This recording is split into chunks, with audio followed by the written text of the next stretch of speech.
ಎಲ್ಲರಿಗೂ ಶರನ್ನವರಾತ್ರಿಯ ಶುಭಾಶಯಗಳು. ಹಾಗೆ ತಾಯಿ ಮಹಿಷಮರ್ದಿನಿ, ಹಾಗೆ ರಾಮ, ಹಾಗೆ ಕೃಷ್ಣ, ಹಾಗೆ ಶಿವ, ಗಣಪತಿ, ವಿಷ್ಣು, ಪಾರ್ವತಿ, ಈ ಎಲ್ಲ ತತ್ವಗಳು ನಿಮ್ಮನ್ನು ಅನುಗ್ರಹಿಸಲಿ ಅಂತ ಪ್ರಾರ್ಥಿಸುತ್ತಾ, ಹೀಗೆ ಎಚ್ಚರದ ಸ್ಥಿತಿಯಲ್ಲಿ, ಜಾಗೃತಾವಸ್ಥೆಯ ಸ್ಥಿತಿಯಲ್ಲಿ ನಮ್ಮ ದೇಹದಲ್ಲಿ 10 ಇಂದ್ರಿಯಗಳು ಕಾರ್ಯಾಚರಿಸ್ತದೆ. ಇದಕ್ಕೆ ದಶೇಂದ್ರಿಯಗಳು ಅಂತ ಹೆಸರು. ಅದಕ್ಕೆ ಈ ಶರೀರಕ್ಕೆ ಎಚ್ಚರ ಸ್ಥಿತಿಯಲ್ಲಿ ದಶಾನನ ಅಂತ ಹೆಸರು.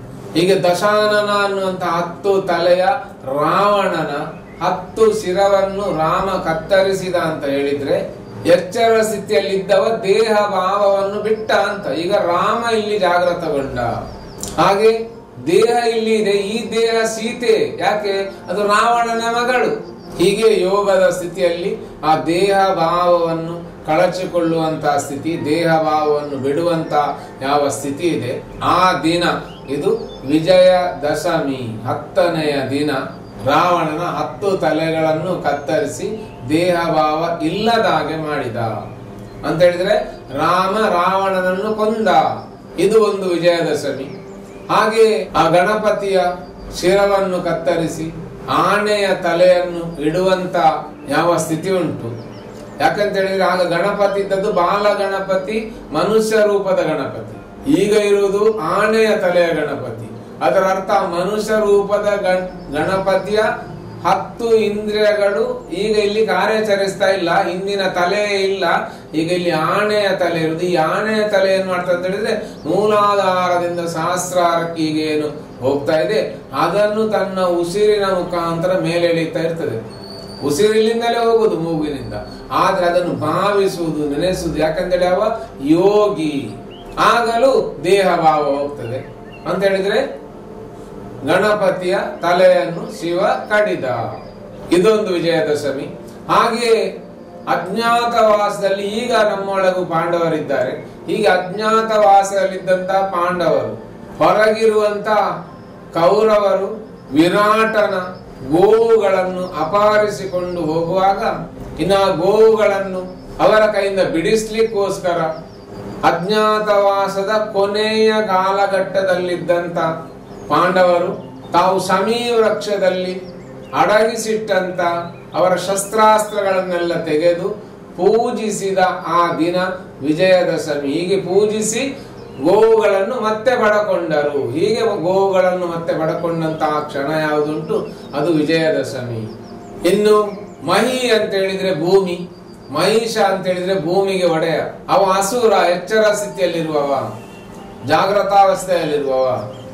ಇಂಥ ಮಹಿಷಾಸುರನನ್ನು ಕೊಂದ್ಲು ಅಂತ ಹೇಳಿದ್ರೆ ದೇಹ ಭಾವವನ್ನು ತೆಗೆದ್ಲು ಅಂತ. ಆ ದೇಹ ಭಾವವನ್ನು ತೆಗಿಬೇಕಿದ್ರೆ ಅವಳ ಸಿಂಹ ಬೇಕು. ಹಾಗೆ ಆ ಸಿಂಹ ಮತ್ತೆ ಆ ಸಿಂಹದ ಮೇಲೆ ಕುಳಿತಂತ ಅವಳು, ಹೀಗೆ ಆ ಸಿಂಹ ಮತ್ತೆ ಅವಳು ಸೇರಿ ಈ ದೇಹ ಭಾವವನ್ನು ತೆಗೆದ್ರು ಅಂತ ಇದ್ರೆ ಅದರ ಅರ್ಥ ಮಹಿಷಾಸುರನನ್ನು ಮರ್ದಿಸಿದಳು. ಈಗ ಮಹಿಷಾಸುರನನ್ನು ಕೊಂದ ನಂತರ ಅವಳು ಮಹಿಷ ಮರ್ದಿನಿ ಆದ್ಲು. ಜಯ ಜಯ ಹೇ ಮಹಿಷಾಸುರ ಮರ್ದಿನಿ ರಮ್ಯಕಪರ್ದಿನಿ ಶೈಲಸುತೆ. ಈಗ ಅವಳು ಯಾರು? ಚಿಂತಾಮಣಿಗ್ರಾದವಳು, ಶೈಲಸುತೆ, ಪರ್ವತರಾಜನ ಮಗಳು. ಅವಳೀಗ ವಿದ್ಯುತ್ತಿನ ತರಂಗವಾಗಿ ಮೆದುಳು ಬಳ್ಳಿಯ ಮುಖಾಂತರ ಬೆನ್ನೆಲುಬಿನಲ್ಲಿ ಹರಿದು ಶರೀರದ ಪ್ರತಿಯೊಂದು ಕಣಗಳಿಗೆ ಆ ವಿದ್ಯುತ್ತಿನ ತರಂಗವನ್ನು ಯಾವುದು ಹರಿಸ್ತದೆ ಅದು ಶಿವನ ಜಟೆ. ಆ ಜಟೆ ಶರೀರದ ಪ್ರತಿಯೊಂದು ಕಣಗಳನ್ನು ಅಪ್ಪಿ ಹಿಡಿದಿದೆ, ಅಥವಾ ಶರೀರ ಆ ವಿದ್ಯುತ್ತಿನ ತರಂಗಗಳನ್ನು ಅಪ್ಪಿ ಹಿಡಿದಿದೆ.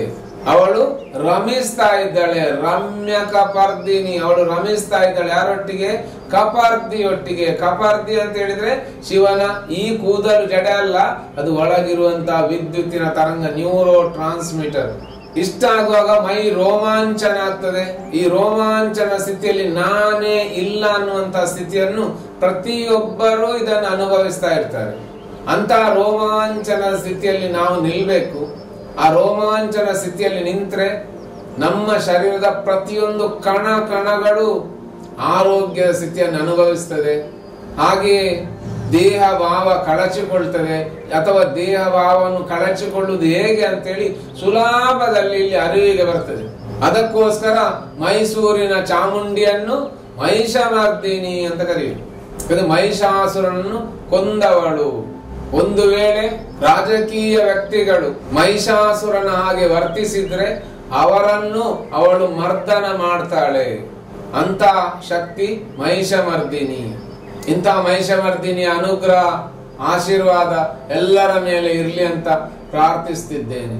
ದಸರಾ ಅಂತ ದಶಹರ ಅಂದ್ರೆ 10 ಸೋಲಿಸುವುದು.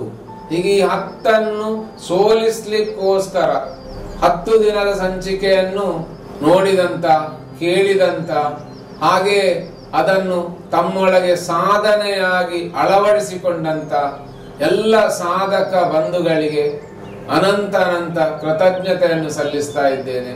ಹಾಗೆ ಆ ತಾಯಿ ನಿಮ್ಮೆಲ್ಲರನ್ನು ಪೂರ್ಣಾನುಗ್ರಹದಿಂದ ರಕ್ಷಿಸಲಿ, ನಿಮ್ಮೊಳಗೆ ಯೋಗದ ತತ್ವ ಜಾಗೃತಗೊಳ್ಳಲಿ ಎಂದು ಆಶಿಸ್ತಾ ಇದ್ದೇನೆ.